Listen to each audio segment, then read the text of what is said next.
দিন যখন তার ঘরে আর এক দানাও খাবার ছিল না, তখন সে শেষবারের মতো তার শুকিয়ে যাওয়া জমিতে গেল। সে দেখল তার সব ফসল মরে কাঠ হয়ে গেছে। এক বুক দীর্ঘশ্বাস ফেলে সে মাটিতে বসে পড়ল।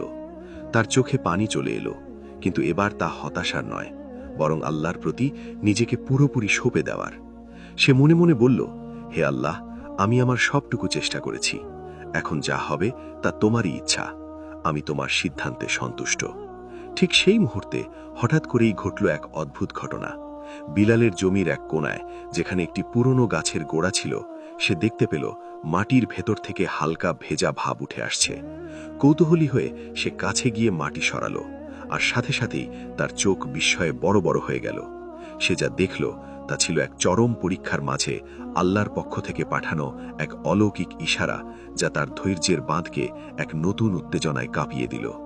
বিস্ময়ে হতবাক হয়ে বিলাল দেখল, যেখান থেকে সে মাটি সরিয়েছে সেখান থেকে স্বচ্ছ পানির একটি ছোট ধারা বুদবুদ করে বেরিয়ে আসছে।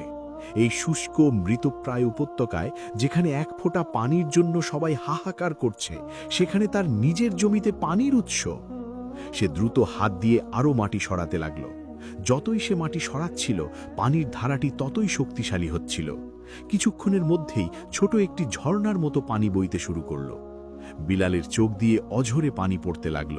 সে মাটিতে সিজদায় লুটিয়ে পড়ল এবং কাঁদতে কাঁদতে বলতে লাগল, আলহামদুলিল্লাহ, হে আমার রব, তুমি সত্যিই তোমার বান্দার দোয়া শোনো, তুমি মহান, তুমিই একমাত্র সাহায্যকারী।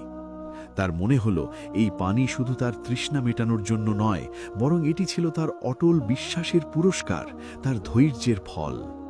সে উঠে দাঁড়িয়ে প্রাণ ভরে সেই পানি পান করল। বহুদিন পর এমন মিষ্টি ও ঠান্ডা পানি তার গলা দিয়ে নামতেই যেন তার শরীরের সমস্ত ক্লান্তি দূর হয়ে গেল। সে তার ছোট্ট মাটির পাত্রটি ভরে নিয়ে কুঁড়ে ঘরের দিকে ফিরে গেল। তার মনে হচ্ছিল যেন সে নতুন জীবন পেয়েছে। পরদিন সকাল থেকে বিলাল এক নতুন উদ্যমে কাজে লেগে গেল। দিন যখন তার ঘরে আর এক দানাও খাবার ছিল না, তখন সে শেষবারের মতো তার শুকিয়ে যাওয়া জমিতে গেল। সে দেখল তার সব ফসল মরে কাঠ হয়ে গেছে।